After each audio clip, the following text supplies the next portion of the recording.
The distress signal had been blinking for days, unnoticed by most of the Galactic Council. Its small, irregular pulses cut through the usual background noise of space like a faint cry for help. It came from the Korthal Research Station, a remote facility on the edge of the Draxian expanse, a region of space known for dangerous solar storms and drifting asteroid fields. The signal carried a sense of urgency, but few believed anyone could survive there. Most species considered Korthal a death trap. Inside the council chambers, alien representatives debated quietly. The Orions, the station's inhabitants, were fragile and delicate. Their skin shimmered in soft pastels, their limbs long and thin. They were brilliant scientists, known across the galaxy for their research in biotechnology and energy manipulation. But they were not fighters. For them, survival in hostile environments was almost impossible. Some council members argued that sending help was futile. "The Krathoks will devour anyone who sets foot there," one of them said, his voice crackling through the chamber. "It is better to let them perish and save our own fleets." But another voice interrupted, calm and firm. "If we do nothing, we lose not only their knowledge but our conscience. Someone must answer the call." The debate raged for hours, but in the end, the council made an unusual decision. They would allow the humans to respond. Known across the galaxy as Deathworlders, humans were survivors in the harshest conditions. Their home planet, Earth, was considered lethal by other species, with storms, extreme climates, and dangerous wildlife. The human body, mind, and spirit had evolved to endure what few others could. Where others faltered, humans adapted. Where others died, humans thrived. The human fleet approached Korthal with measured caution. Captain Alara Kane stood on the bridge of her ship, the Iron Resolve, her eyes scanning the holographic display of the research station. She had led many dangerous missions before, but even she felt the weight of this one. The station was partially destroyed, orbiting a dying star. Fires flickered in zero gravity, casting red-orange glows across its metal hull. Large sections had broken away and drifted into the void. The Krathoks were known to patrol these areas, and every report suggested they were relentless hunters. "Captain," her second-in-command, Lieutenant Renvok, said, "the distress signal is weakening. We need to act now." Alara nodded. "Prepare the drop pods. We go in fast, precise, and smart. We do not negotiate with predators." The humans had a reputation for daring and ingenuity, but this mission would test every skill they had. The Orion's survival depended on them, and the Krathoks were unlike anything humans had faced before. Multi-limbed, armored, and ferociously intelligent, these predators could adapt to most conventional tactics. Yet humans had their own edge: creativity, adaptability, and a kind of fearlessness that other species often lacked. The drop pods shot away from the mothership with quiet precision. Inside, Alara's team secured themselves, their eyes scanning monitors and scanning sensors. Each pod was equipped with adaptive armor and modular weapon systems, designed to respond to unpredictable threats. "Remember," Alara said, her voice calm but firm, "our goal is to secure the survivors and neutralize the immediate threats. Stay sharp. Trust your training, trust each other, and improvise when needed." The pods entered Korthal's atmosphere, or what passed for atmosphere in a station hovering in orbit. Sparks flew as the hull scraped against debris. The first sight of the station's interior was shocking. Smoke and fire twisted through hallways. Broken glass floated in clusters, reflecting the dim emergency lights. Strange organic sounds echoed from deeper within. The humans' first steps onto the station were careful but deliberate. Immediately, they noticed the Orions. Small, trembling figures emerged from hiding places. Their large, glassy eyes reflected fear and relief simultaneously. One of them, a female scientist named Lyra, stepped forward, her voice trembling. You came?" "You are here to help?" Alara smiled faintly. "That's the plan. Stay close, follow our lead." The Orions led them through the station, pointing out locations of survivors and the areas under attack. It quickly became clear why the SOS had been sent. The Krathoks were not merely raiding. They were organized, hunting in coordinated groups and stripping the station of critical resources. Every corridor seemed like a potential death trap, every shadow a possible attack point. The first encounter came sooner than expected. A group of Krathoks, their exoskeletons glinting in the dim light, rounded a corner. Their many limbs moved with terrifying precision, their sharp claws scraping against metal. They hissed, their sounds unnatural yet filled with purpose. Alara's team reacted instantly. Using the environment, They forced the creatures into a narrow hallway. Magnetic traps activated, pulling the Krathoks off balance. Flamethrowers and pulse rifles finished the job. The Orions watched in astonishment. They had never seen anyone fight like this, not with brute strength alone, but with intelligence, improvisation, and sheer courage. One young Orion whispered to Lyra, They are different. Strong, yes, but clever in ways we cannot imagine. Ilara noticed the whisper but ignored it. Every second counted, and the Krathoks were not finished. She motioned for her team to move deeper. Keep the survivors close. Watch your corners. They are fast, but we are faster. The humans' advantage was their ability to adapt instantly. Every time the Krathoks tried something new, the humans responded with something equally unexpected. A collapsing corridor became a trap, leading the aliens into a chamber where gravity fields could be altered to slow them. Fires and smoke were not obstacles, they were tools. The Orions could hardly believe what they were witnessing. Humans were fragile by their own standards. No thick exoskeletons, no telepathy, no specialized alien defenses. But they moved like predators in their own right. They turned every environment into an advantage. As they pushed forward, Lyra tried to speak with Ilara during a brief pause. How can you survive this? You are human. You should not be able to. You should be afraid. Ilara looked at her, expression calm. Fear exists for everyone. But survival isn't about not feeling fear. It's about what you do when you feel it. We adapt. We think. We act. That's why we survive. The team moved on, deeper into the station, clearing rooms and rescuing survivors. Every encounter with the Krathoks was a lesson in adaptability. The aliens were intelligent, but humans were unpredictable. They did not rely solely on strength. They relied on wit, strategy, and relentless persistence. By the time they reached the station's central hub, the humans had secured a safe zone. The Orions gathered there, some injured, all exhausted but alive. Ilara's team checked for any remaining threats. The station was dangerous, and the humans knew the Krathoks could regroup. But for now, they had achieved the impossible. They had brought hope where none existed. Lyra approached Ilara once more. You are remarkable. Your species. You do not fear what should destroy you. Why? Ilara considered the question carefully. Because we are used to the impossible. Where others see death, we see opportunity.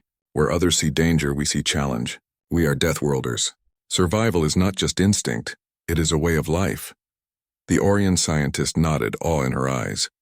She began to realize that humans were not merely fighters, they were legends in motion, shaped by worlds that would kill most species, yet thriving against all odds. As the team set up temporary shelters and began tending to the injured, Ilara's mind raced ahead. The station was only half secured. The Krathoks' threat had not been eliminated.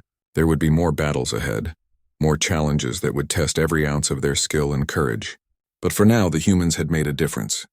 They had answered a call for help that most others had ignored, and the Orions would never forget the day humans arrived.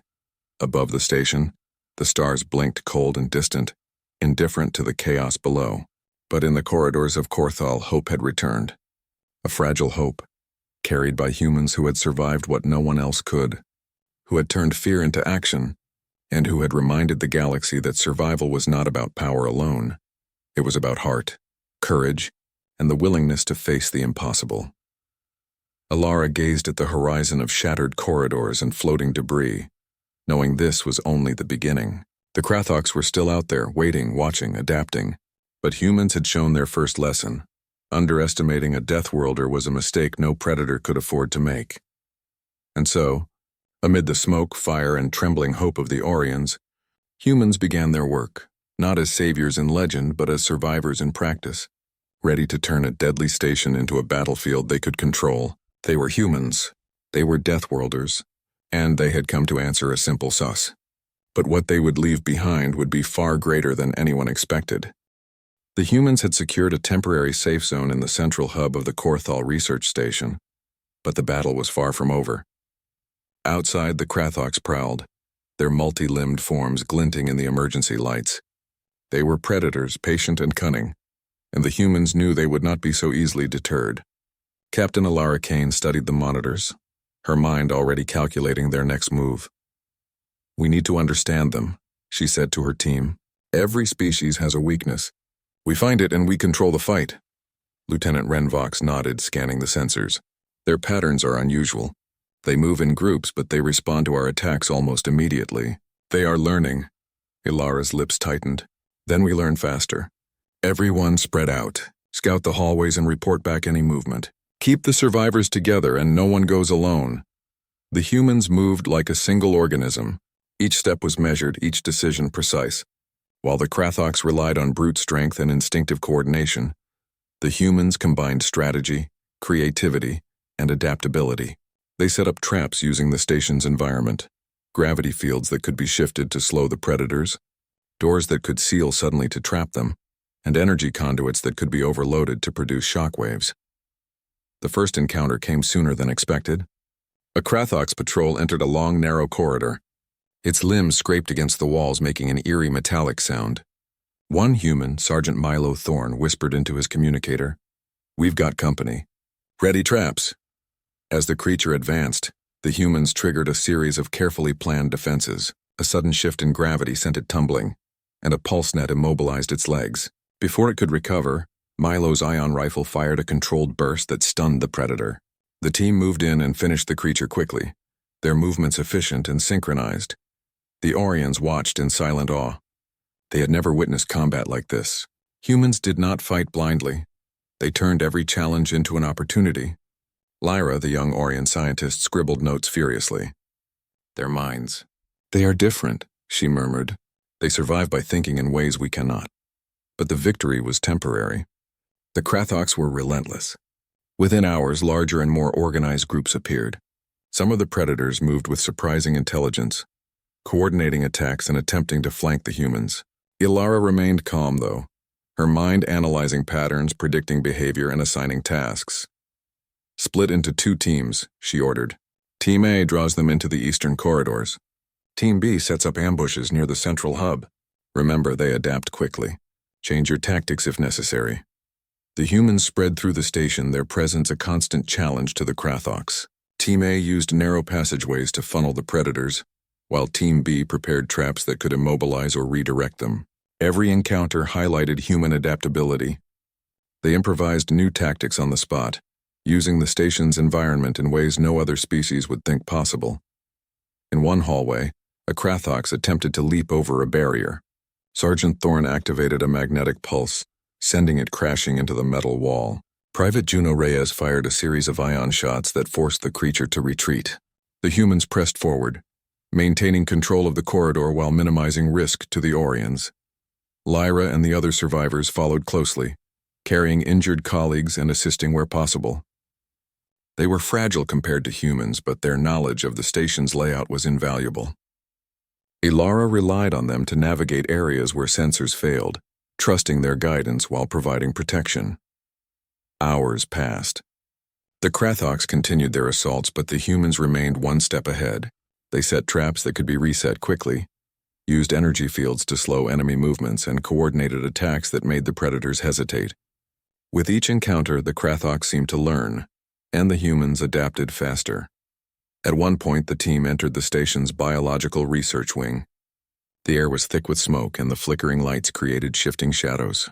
A small group of Krathoks emerged from one of the containment labs, attracted by the humans' presence. Ilara signaled silently. The team split into positions, using the walls, floors, and ceiling to their advantage. Milo activated a plasma barrier that forced the Krathoks into a narrow path. Juno and her squad fired, driving them further into the trap. Finally, Ilara triggered a localized gravity field, pinning the predators in place. The humans moved in and eliminated the threat quickly, efficient and precise. Lyra could hardly believe what she saw.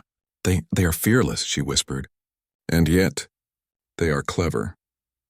Not like anything we've studied." Ilara heard her but did not answer. There was no time for conversation. The Krathoks were still out there, and the station was far from safe. Every cleared corridor was only temporary.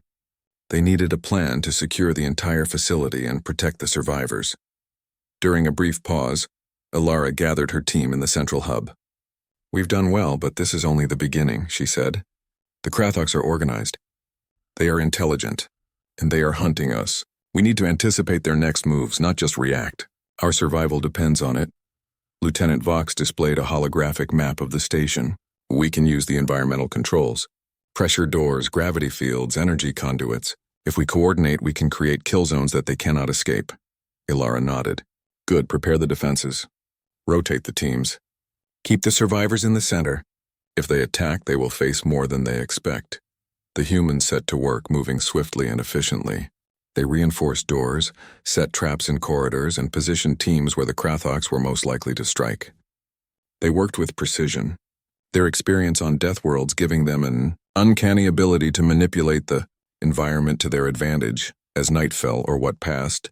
For night in the station's artificial lighting, the Krathoks launched a coordinated attack. Their movements were faster, more aggressive, and more organized than ever before. But the humans were ready. The predators charged into the eastern corridors only to be met with a series of traps. Gravity fields shifted, energy pulses activated, and magnetic restraints immobilized many of them. The humans struck with precision, eliminating threats while keeping survivors safe. Lyra watched, wide-eyed, as the humans adapted instantly to every new tactic the Krathoks tried. How do they do this? She whispered to a fellow Orion. We cannot even begin to predict their actions, and yet they always seem one step ahead, the Orion replied quietly. They are not just survivors. They are architects of survival. Everything they do is calculated, and yet it feels natural to them. Ilara noticed Lyra's fascination but stayed focused on the battle. She signaled Milo and Juno to adjust traps, redirecting the remaining Krathoks toward the central hub where the defenses were strongest. The predators were clever, but humans were cleverer. Every move the aliens made played into the humans' hands. By the time the assault ended, the Krathoks had been repelled, though not without casualties. Some humans were injured, but their adaptive armor and medical training minimized losses. The Orions were unharmed physically, though emotionally shaken by the intensity of the battle. Ilara gathered her team once more. This is the kind of fight we'll face repeatedly, she said. They are learning, we are learning, and we will need to stay faster and smarter than them. Remember, survival is not just about strength. It's about adaptation, intelligence, and courage. That is what makes us human. That is what will keep us alive. Lyra approached again, her eyes wide with admiration. Your species, your people, you are unlike anything we have seen. You survive in ways we cannot understand, and yet you protect us even knowing the risks. Ilara smiled faintly. It's what we do. We face danger not because it's easy, but because it has to be faced. You called for help, we answered. That's all there is to it. The Orions began to understand something fundamental about humans. They were not just warriors. They were survivors, thinkers, and innovators, shaped by worlds that would destroy lesser beings. They did not rely on armor alone or brute force or even superior technology. They relied on their minds, their courage, and their willingness to face the impossible. As the night, or what passed for night, stretched on, the humans patrolled the station, reinforcing defenses and rescuing scattered survivors. Every corridor cleared was a small victory. Every Krathoks repelled a testament to human ingenuity. And yet Ilara knew this was only the beginning. The Krathoks were intelligent, relentless, and they would return. But humans had already proven that they could face death and turn it into advantage. The Orions were beginning to see it too. Where others would panic, humans stayed calm. Where others would die, humans thrived, and that made all the difference. Above the station, distant stars shone coldly, indifferent to the struggle below, but inside Korthal, hope had returned. Not a fragile hope, but a living, breathing determination, carried by humans who had survived worlds meant to kill, and who had answered a simple SOS with courage, strategy, and unwavering resolve. Ilara stood in the central hub, her eyes scanning the monitors. This station will be ours, she said quietly. We will secure it, protect the survivors, and show these predators that underestimating humans is a mistake they will never forget. And for the first time since the SOS had been sent, the Orions believed it. Humans were here. The Korthal research station was far from safe, yet the humans were beginning to turn it into a stronghold. The temporary safe zone in the central hub had allowed them to organize, plan, and begin a counteroffensive against the Krathoks. Captain Ilara Kane studied the station's layout on a holographic display, noting weak points in the structure and potential corridors where the predators could strike next. The Krathoks are adapting, Lieutenant Ren Vox said, pointing to recent sensor readings. They are changing tactics using coordinated movements we haven't seen before. They may have realized our traps are predictable. Ilara's expression was calm, but her mind was already working through the problem. Then we adapt faster. Everyone listen carefully. Our advantage is not technology alone, it's our creativity, our speed of thought, and our ability to use the environment. They may be smart, but we are smarter. The team dispersed, splitting into smaller squads to cover more ground. Humans were used to hostile environments where every step could mean death. They moved with awareness, using walls, shadows, and corridors to their advantage. Even the fragile Orions, led by Lyra, began following carefully, staying close to the humans who had become their guardians. The first test of the new plan came almost immediately. A group of Krathoks emerged from the upper maintenance level, their multiple limbs scratching against the metal as they advanced. Their movements were coordinated, suggesting a higher level of intelligence than the humans had previously estimated. Ilara raised her hand, signaling the trap teams. Soldiers activated a network of environmental controls.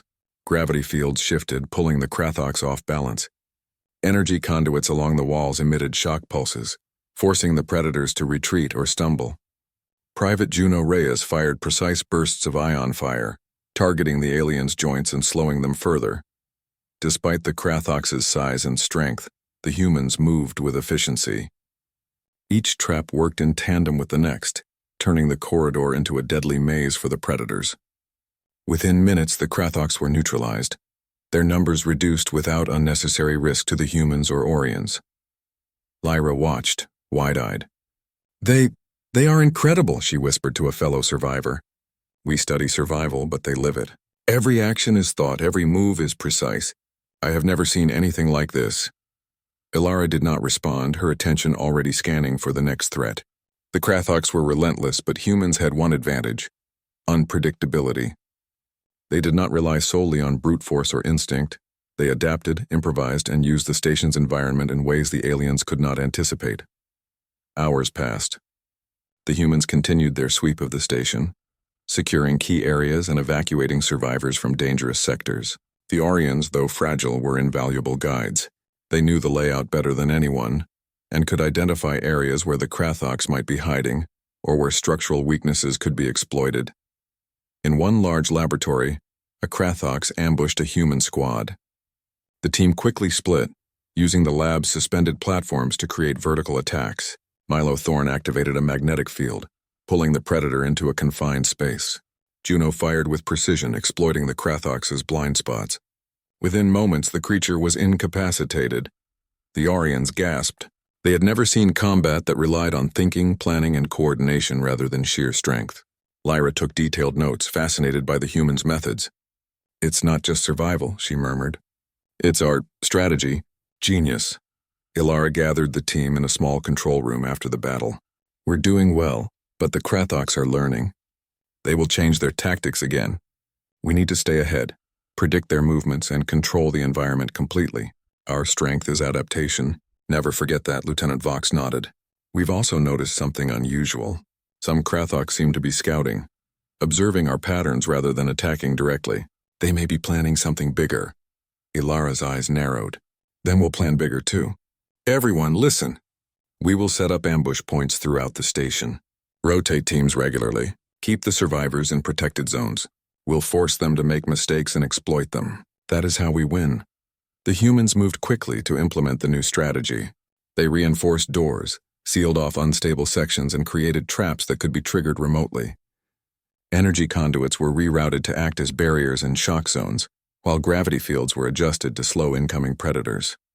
Every detail was calculated, every tactic carefully considered. Later, as the humans patrolled the northern corridors, they encountered a larger group of Krathoks than before. This time, the predators moved with coordination, attempting to flank and divide the humans. But the humans were prepared. Ilara signaled, and the trap teams activated simultaneously. Magnetic pulses slowed the aliens' movements, while automated energy fields pushed them toward kill zones. The humans struck from multiple angles, using platforms, walls, and ceilings to their advantage. Every shot was precise, every move deliberate. The battle was intense but controlled. Humans demonstrated their greatest strength, adaptability. As the Krathoks changed tactics mid-fight, the humans responded immediately, improvising new strategies faster than the aliens could anticipate. Lyra, watching from a safe corner, could hardly believe what she saw. "They don't just fight," she whispered. They think. "They create solutions instantly. Every decision, every action, is perfect for the situation." Alara noticed her gaze but did not pause. She was aware of every corridor, every trap, every potential threat. This was not just a fight for survival. It was a demonstration of human ingenuity and resilience. After the battle, the humans regrouped in the central hub. The Orions were safe for the moment, but Alara knew the station was still vulnerable. The Krathoks were intelligent, relentless, and would return. The humans could not afford to become complacent. She called a brief strategy meeting with her team. "We've shown them what we can do, but this is far from over. The Krathoks will adapt, regroup, and strike again. We need to stay ahead. Continue predicting their actions and make the station a place where they cannot succeed. That is how we protect the survivors and secure this station." Milo Thorne spoke up. "Captain, they are smart, but every species has limits. They rely on instinct, coordination, and strength. We rely on adaptability, strategy, and creativity. We can outthink them at every step." Ilara nodded. "Exactly. That is why we survive where others would fail. That is why we are Deathworlders. Remember, our advantage is not just physical, it is mental, emotional, and strategic. Use it wisely." As the humans patrolled, the Orions began to understand something profound. Humans were not only capable of surviving extreme conditions, they thrived in them. They turned dangerous environments into advantages, threats into opportunities. Humans did not simply react to danger. They shaped it, controlled it, and ultimately overcame it. Lyra approached Alara during a brief pause in the patrol. "Captain, why do humans face such dangers? Why do you risk so much for beings like us?" Ilara looked at her, her expression calm but serious. "Because it's who we are. We survive, adapt, and fight, not for glory, not for recognition, but because it is necessary. You asked for help," we answered. "That is enough." The young Orion studied her, eyes wide with admiration. Humans were not just strong. They were fearless, clever, and adaptable in ways no other species could match. They were legends in motion, shaped by worlds that would destroy lesser beings, yet thriving against all odds. As the night, or what passed for night in the station's artificial lighting, stretched on, the humans reinforced defenses, rescued survivors, and continued their patrols. Every corridor cleared was another victory. Every Krathoks repelled another testament to human ingenuity. Above the station, distant stars blinked coldly and silently. But inside Korthal, a quiet determination had returned. It was a hope born of action, courage, and intelligence. The humans had not only survived, they had transformed a death trap into a battlefield where they controlled the rules. Ilara stood in the central hub, her eyes scanning monitors and maps. "The Krathoks will come again," she said softly. "And when they do, we will be ready. We will adapt faster, strike smarter, and survive where no one else could. That is what it means to be human. That is what it means to be a Deathworlder." And for the Orions, the lesson was clear. Humans were not merely warriors. They were survivors, thinkers, and innovators. They did not rely on strength alone. They relied on their minds, courage, and the ability to turn impossible situations into opportunities. In the corridors of Korthal, amidst smoke, fire, and the distant sounds of alien predators, humans continued their work. They secured the station, protected the survivors, and demonstrated that being human meant more than just surviving. It meant thriving, even in the face of the impossible. And somewhere deep within the shadows, the Krathoks observed. They had underestimated humans once. They would not make that mistake again. But the humans had already shown their first lesson. Underestimating a Deathworlder was a mistake no predator could afford to make. Korthal was far from safe, but humans had arrived. And wherever humans went, survival was only the beginning. The humans had been patrolling the corridors of Korthal for hours, reinforcing defenses and evacuating survivors. Each encounter with the Krathoks tested their skills, but Captain Alara Kane could sense something was different. The attacks had become more organized, more coordinated, and far more aggressive. Even the sharpest human instincts could feel the rising tension in the station. Lieutenant Ren Vox called a strategy update in the central hub. Captain, the Krathoks are behaving strangely. They've stopped direct assaults in some sectors and are focusing on specific areas of the station. It looks like they're converging on the lower research levels. Alara studied the readings carefully. Then that's where we prepare. Set up traps in the main corridors leading to those levels. Reinforce the gravity fields and energy conduits. We need to control the environment completely. Every step they take should be one we anticipate. The humans moved with precision. While the Orions watched, they reinforced doors, sealed dangerous sections, and created ambush points. Gravity fields could be shifted to slow attackers. Magnetic pulses could throw predators off balance. Energy conduits were rerouted to create shock zones. Every element of the station became a tool, a weapon, a defense. But the humans knew this was only temporary. The Krathoks were intelligent, and intelligence meant adaptability. The next attack would not be ordinary. It would be planned. And Alara was right. Hours later, the station trembled as an enormous presence emerged in the lower research levels. The humans had dealt with individual Krathoks and even coordinated packs, but this was different. A massive shadow loomed in the distance, moving with terrifying grace. The sensors identified it. A Krathoks colony queen. Larger than any predator they had seen. Radiating a strange psychic energy that seemed to influence the other Krathoks in the area. The Orions gasped.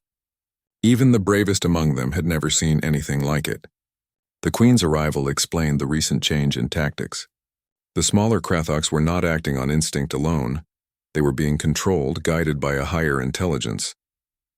Alara remained calm, though her mind raced with possibilities. "This is the moment we've been preparing for," she said to her team. "This creature controls the others. If we eliminate it, the remaining Krathoks may lose coordination. But it won't be easy. We need a plan, and we need to act fast." Lieutenant Vox displayed the station's layout. "The Queen is near the central containment lab. If we can lure her there, we might be able to trap her. There are energy conduits we can overload, creating a high-intensity zone that could incapacitate her long enough to finish the fight." Alara nodded. "Good, split into teams. Team A will create distractions, drawing her attention. Team B will position the traps and prepare the overload. Team C will protect the survivors and keep the corridors secure. We move precisely and we stay coordinated. Timing will be everything." The plan was risky, but the humans were used to risks. They thrived in situations others would consider impossible. As Team A approached the Queen, it became clear how massive and powerful she was. Her limbs, tipped with sharp claws, scraped the floor and walls. Her eyes glowed faintly, reflecting intelligence and awareness. Every step she took seemed to reverberate through the station, and smaller Krathoks patrolled around her, responding instantly to her commands.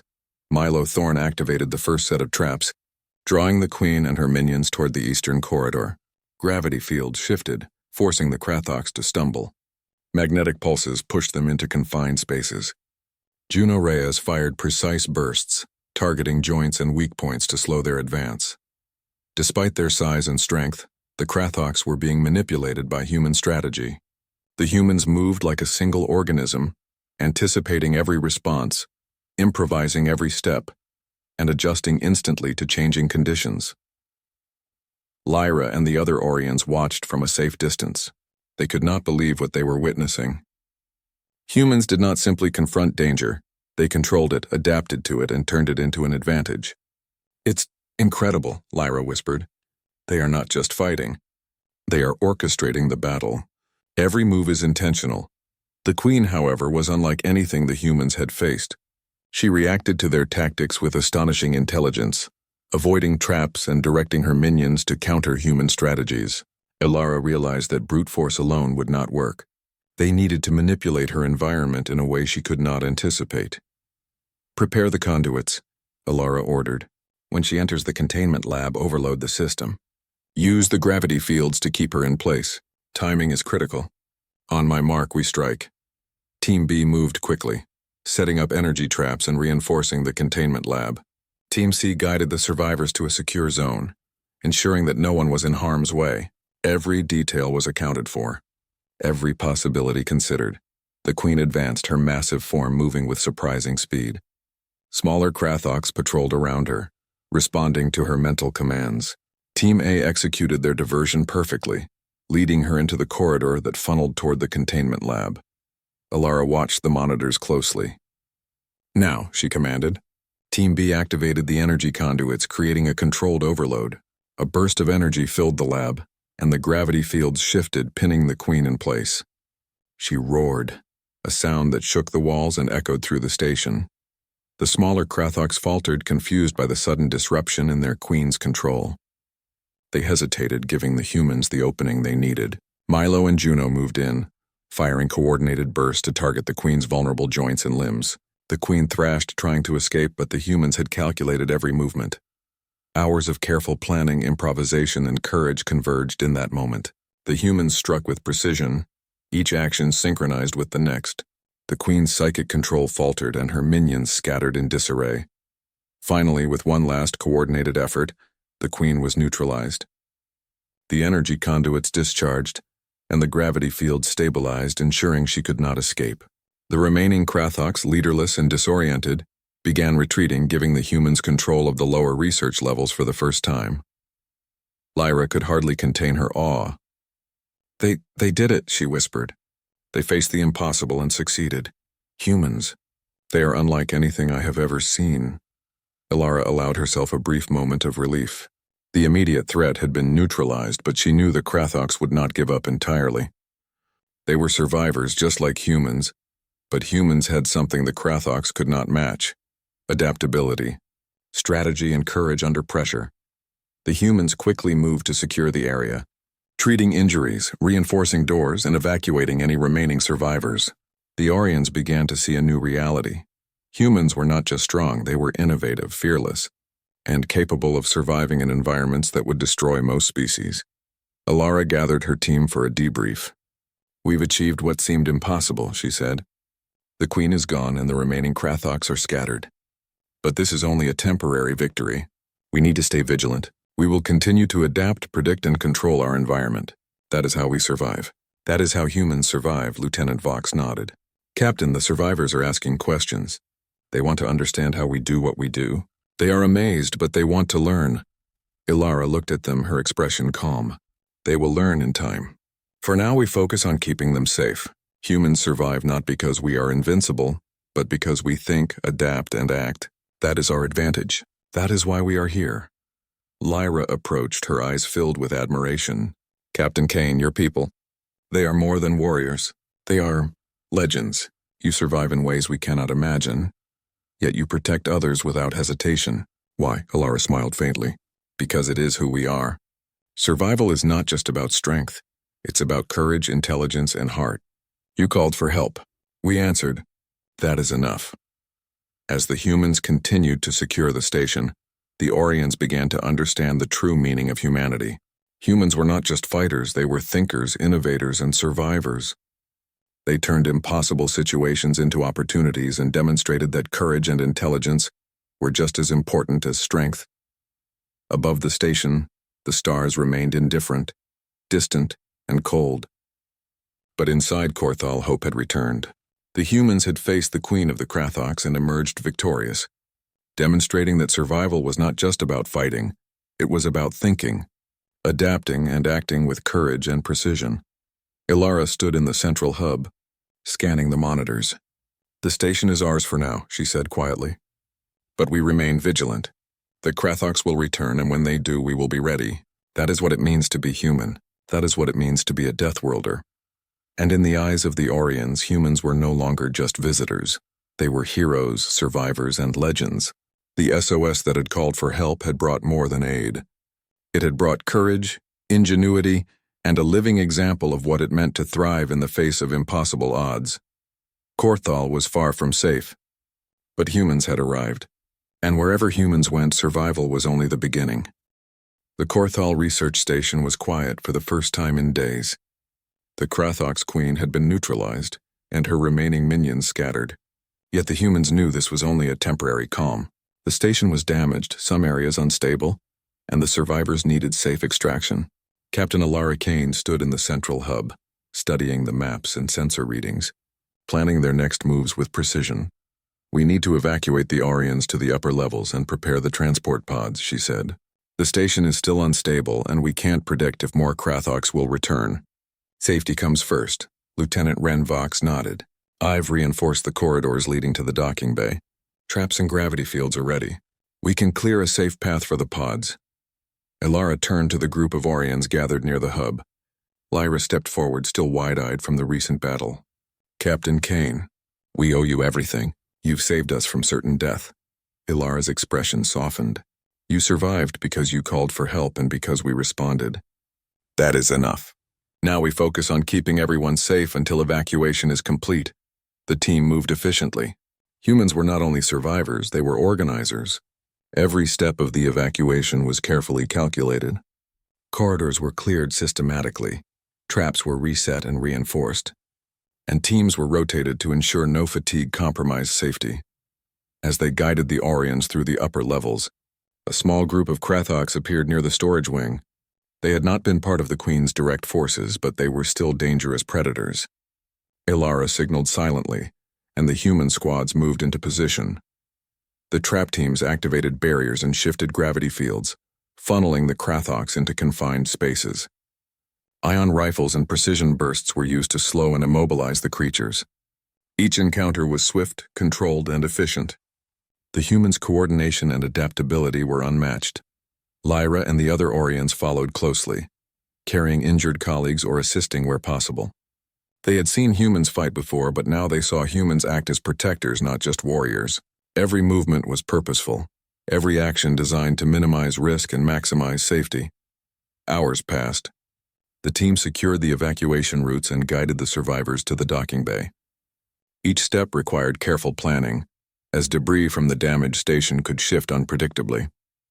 Humans had an uncanny ability to read the environment and predict dangers before they became threats. Milo Thorne and Juno Reyes worked together to lift and move heavy debris that blocked access to some corridors. Their strength was impressive, but what stood out most was their intelligence, how they calculated leverage, angles, and timing to move obstacles safely. The Orions watched in amazement. Once the survivors reached the docking bay, the humans began preparing the transport pods. Each pod was checked and reinforced, ensuring that the journey to safety would be smooth and secure. The Orions, once terrified, now moved with a quiet confidence. They had witnessed humans adapt to impossible challenges and protect them with unmatched skill. Elara addressed the team one last time before boarding the pods. This mission is far from over. We've neutralized the immediate threat, but the Krathoks may regroup. Our job is to ensure the Orions reach safety and the station remains secure. We survive by planning, adapting, and acting with courage. Never forget that. As the pods lifted from the docking bay, the humans maintained a perimeter, scanning for any remaining threats. The Krathoks had been disrupted, but they were persistent creatures. Sensors detected small patrols attempting to navigate the corridors, likely testing defenses or seeking isolated survivors. Elara did not panic. Let them come, she said quietly. Every action we've taken has prepared us for this moment. We adapt, we survive. That is what humans do. True to her words, when the Krathoks tried to strike, the humans were ready. Traps activated instantly, energy fields shifted to block their advance, and precise bursts from ion rifles forced them back. The predators were strong, but they could not match the humans' combination of intelligence, speed, and adaptability. Lyra observed silently. Humans, they survive in ways we cannot understand. They are not only strong, they are clever, quick, and fearless.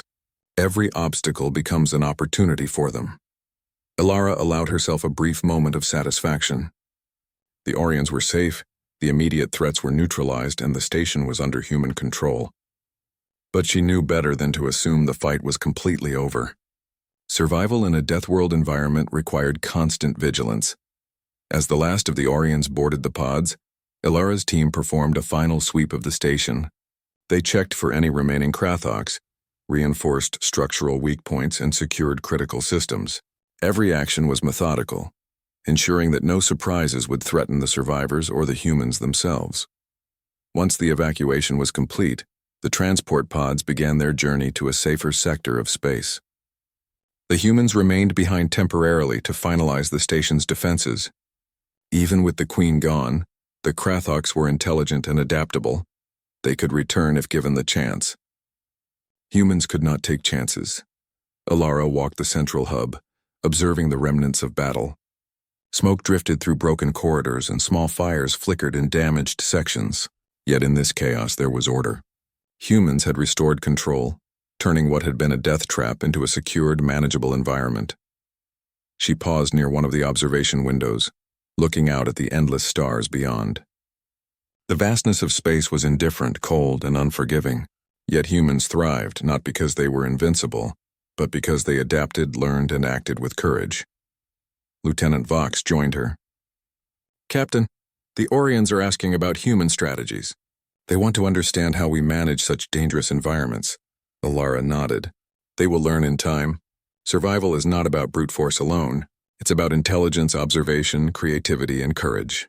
That combination allows humans to turn impossible situations into opportunities. That is why we survive. That is why we thrive." Meanwhile, the Orions aboard the transport pods were beginning to understand the humans in a deeper way. They had witnessed humans overcome impossible odds, protect the weak, and control dangerous environments with skill and foresight. Humans were not just fighters. They were leaders, protectors, and survivors in the truest sense. Lyra reflected quietly. "Humans, they are unlike any species we have encountered. They survive where others fail. They protect where others abandon, and they adapt where others perish. They are more than warriors, they are architects of survival." Alara's team completed their final checks and prepared to follow the Orions in the transport pods. The immediate threat of the Krathoks was gone, but she knew that vigilance was key. The predators were intelligent and persistent, and humans had to remain adaptable at every moment. As the pods moved toward safety, the station behind them seemed to breathe with quiet tension. The humans had demonstrated what it meant to be unstoppable, to survive where others could not, and to turn even a death trap into an advantage. Alara stood at the bridge of the last transport pod, scanning the rear sensors for any signs of lingering Krathoks. "We've done well," she said quietly. "The Orions are safe. The station is secure for now, and the Krathoks have learned a lesson they will not forget. But we remain ready. We adapt, we survive, and we act with courage. That is what humans do." The Orions, now watching the humans with a mix of awe and gratitude, began to understand the true meaning of survival. Humans were not simply capable, they were exceptional. They did not rely solely on strength or technology. They relied on intelligence, courage, and the ability to turn impossible situations into success. Above the transport pods, the stars shone coldly and endlessly, but inside the pods a sense of hope and safety prevailed. Humans had answered the SOS. They had faced predators no other species dared challenge and had turned despair into victory. Alara reflected on the mission. "This is the kind of challenge humans were made for," she said to her team. "Where others fail, we survive. Where others panic, we think. Where others perish, we thrive. That is why we are Deathworlders. That is why we are human." And in that moment, the Orions understood that help had arrived not just in the form of protection, but in the living example of courage, intelligence, and ingenuity. Humans were not only saviors, they were legends, capable of turning the impossible into reality. Korthal Research Station had survived. The Orions were safe, and humans had proven once again that no challenge was too great, no predator too powerful, and no environment too hostile for those who could think, adapt, and act with courage. As the pods moved toward safe space, the humans remained vigilant. The galaxy was dangerous, unpredictable, and often deadly, but wherever humans went, survival was not just possible, it was inevitable. And in the eyes of the Orions, humans were not merely visitors, they were heroes, survivors, and legends.